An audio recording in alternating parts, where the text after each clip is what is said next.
think I'm live here. Here we go. Let me put this on Instagram. Okay. Good morning, everyone. Welcome to the PT on Ice Daily Show. My name is Jessica Davis, and I am the lead faculty of the Performing Arts Division for ICE. And as always, it's an honor to be here to speak with all of you. Thank you for listening. And today I'm going to talk about something that, to be quite honest, has been part of my life a lot lately, and that is looking at the patient's experience. And what inspired me today was what I've been through recently, personally. And so for those of you who know me, today's sort of a tough day for me, and I apologize if I'm not myself. I am grieving the loss of my father. So was an inspiration, so I apologize. I'm not 100%. Grief is a real thing, apparently. I know it's something that we all deal with in life. It's expected, but it's tough. It's tough. So ICE faculty would probably yell at me because I'm not getting the greatest sleep, and we know how important an ICE sleep is a big deal, right? So when I knew I had this coming up today, gosh, I struggled coming up with the topic because frankly my mind's kind of not its sharpest. But I did get a little inspiration from my dad.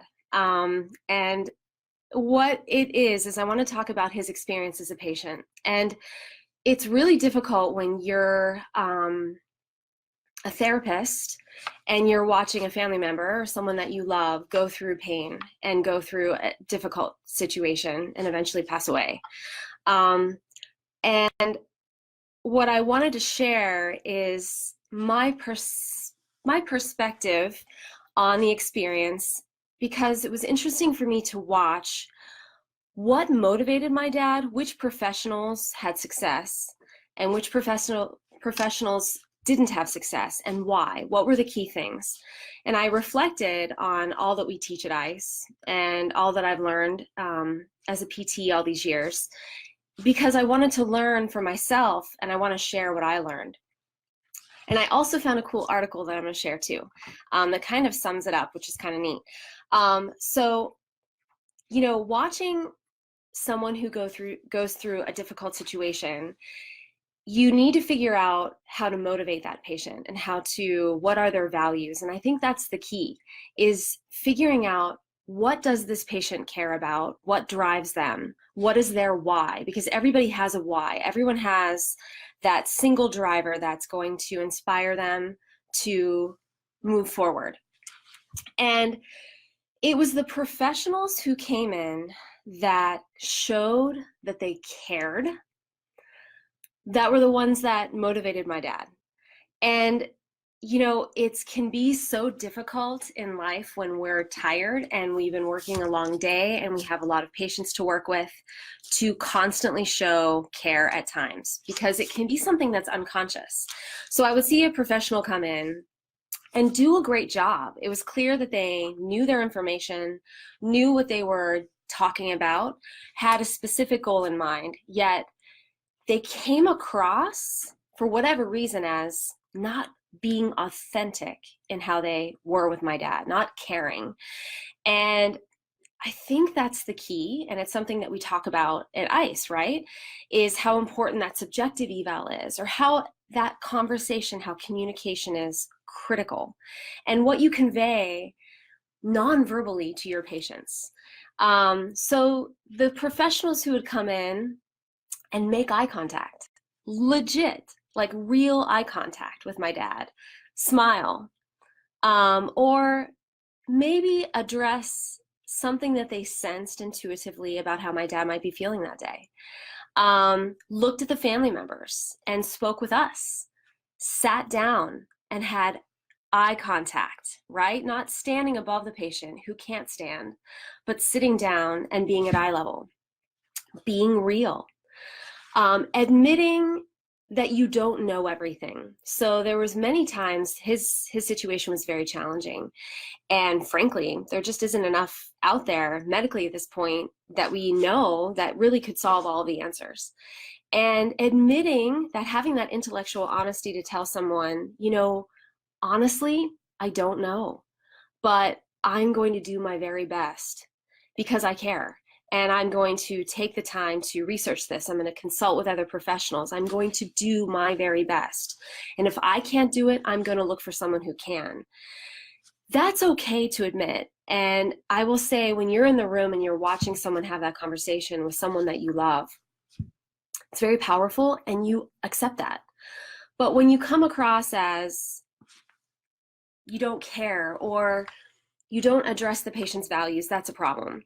And for my dad, it was his primary driver was the love of my mom. It's clear he's well surpassed his life expectancy extraordinarily. And it was because he wanted to spend time with my mom. We all know that as kids, right?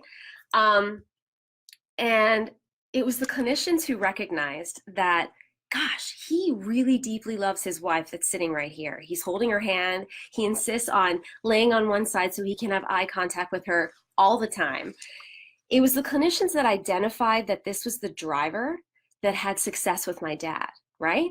So the ones who looked at him and saw a very ill man that all odds are against, and they had that internal bias that who would want to choose that? Who would want to continue to have pain? And treated him in a manner that, let's solve this, let's keep your pain down, even though we know it's not going to help your functioning at this time. My dad would quickly shut down to those individuals because that's not what he cared about. The ones that took the time to, whether it was intuitively figure it out or ask the right questions and figured out that his driving force wasn't caring about how he felt, which he was in significant pain. It was knowing that his primary objective was to have more time on this earth with my mom, if possible, in whatever capacity. And he didn't want to be medicated to the point that he couldn't function. So those that recognized that were successful, and they would get my dad motivated to sit up, maybe do whatever he needed to do. And you could clearly see that those were the ones that were effective. So I found this really neat article that I want to share because I think it just sort of ties in the patient perspective and something that we need to think about as clinicians. And this was written, and I'll post this for you guys. It was written in the Canadian Family Physician Journal. And this is just a clinical commentary. So it's not research, it's a personal perspective of this physician who practiced for many, many years. So she's retired now. And she's also a cancer survivor. So she has the unique perspective of being a physician as well as being a patient. And what she talks about is, because she had been practicing as a physician for so many years, she practiced back in the day when there was one doctor for a patient who would see them from birth to the grave. And we don't see that now, right? We have a lot of specializations. Medicine has changed. And that's great. That's a good thing because there's been advances that obviously we didn't have years and years ago, but there's something that's been lost when you don't have that infinite time, right, with a patient. Now we as PTs get that unique opportunity a little bit more, right? We get more time with our patients, which is why a lot of us choose this field, is because we know intuitively that we want more time with our patients. So she talks about certain pressures that patients have in the medical system currently, because the medical system has shifted from a situation where the patient is a passive participant, where they sit there and they are told by us that this is what you need to do and you need to follow it. Now it's patient-centered, right? The patient is the center focus of an interdisciplinary care. And that's great. However, sometimes patients struggle with having to have that pressure and having to be the one that makes that decision. Not everyone, and this is what she points out in this article, not everyone's prepared for that. So what can we do as clinicians to help our patients? Because one of the topics she mentions is that pressure to decide. So patients are put in a situation often with not a lot of time to make very critical decisions. So it's important, and this is what she stresses, and I couldn't agree more, it's important that patients are given time to make informed decisions. And it is our job as clinicians to give them the information that they need to make those informed decisions. So being their advocate, giving them both sides of the story without our own internal bias, shifting how we present a topic. And allow the patient, this was interesting too, she said that patients want to be able to seek information. So if you don't give them the time to, let's say, go on the internet and take the time to find information, which may or may not be, as we know, accurate, and we have to have that conversation, but giving them the time to say, it's okay, if you would like to take some time and do some research, we'll have this conversation again. But give them time to make these decisions, because not everybody wants or is ready to make these decisions the way that they're sometimes pressured. So making a choice about information is difficult for patients. So they don't always, again, have that information ready, and having the knowledge and letting them explore other options. Now, what she brings up is sometimes patients want to explore alternative medicine options. And it's important that we're open to that to some degree, right? Because in the end, doesn't it matter that our patients are getting better? And if it doesn't harm them, we want them to feel open enough to have that conversation with us about whatever they're choosing to do. We don't want them to hide that maybe they're doing something that we aren't aware of that may indeed impact their care. So allowing them to explore alternative options and being open-minded is important, especially with the critically ill and someone dealing with a long-term illness. So another thing is just talk that she mentions is expanding the patient's role. So this was something that was really interesting to me, is that not everybody wants to be the primary person that is in charge of their own care. And it can seem in this current world how we pressure the patient. They're not pressure the patient, but they're the center focus. And some patients they do want to be told in a way what to do. And as a good clinician, you need to observe what type of patient you have in front of you. We know there are some patients who want all of the information, whether it's including medical terminology. And we think about words that harm versus words that heal. And we have to be careful about how we explain situations. But some people want all of that information, and it's our job to respect that. Some people don't. And I think of certain patients that I've had that just look at me and they want me to make the decision for their care. And I have to get it out of them to ultimately figure out what is their value system? What do they care about? Why are they seeing me today? What is their driving force? What is their primary goal? And it's not just function. We think in PT is 100% about functioning, but you have to think about their world and who they love and who they want to be with and whatever else may be their driving force. And identifying that is the key. Patients can sometimes have a difficult time articulating this. And so it's important that we look at that, those nonverbal cues when a patient's struggling, And so my favorite PTs, the favorite people that came into my dad's world were the ones that were just real, the ones that treated him as a human and not a very, very, very ill patient, because he was very ill.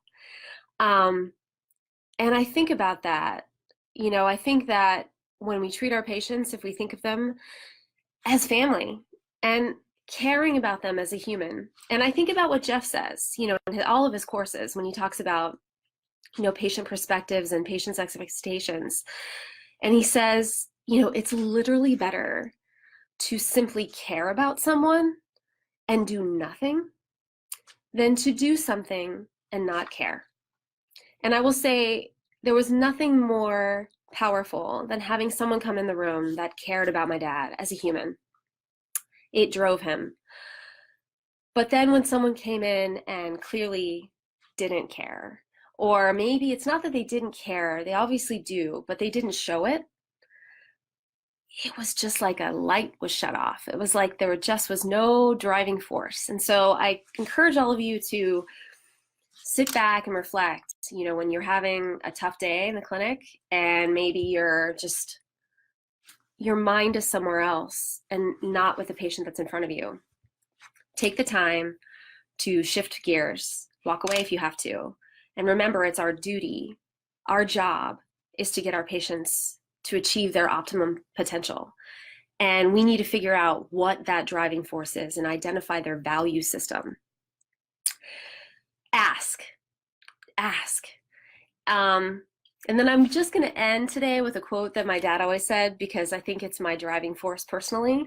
And I think it fits well with the ICE community because it is, again, about a bicycle. And Jeff always talks about the bike, right? So my dad, ironically, always motivated me, and he would say, Jess, life is like a bicycle. You have to keep moving forward to stay upright. Okay, thank you all for listening today. And again, have a wonderful day. Go out there and make a difference, as we all do. And hopefully I inspired you a bit. And thanks for listening. All right, have a great day.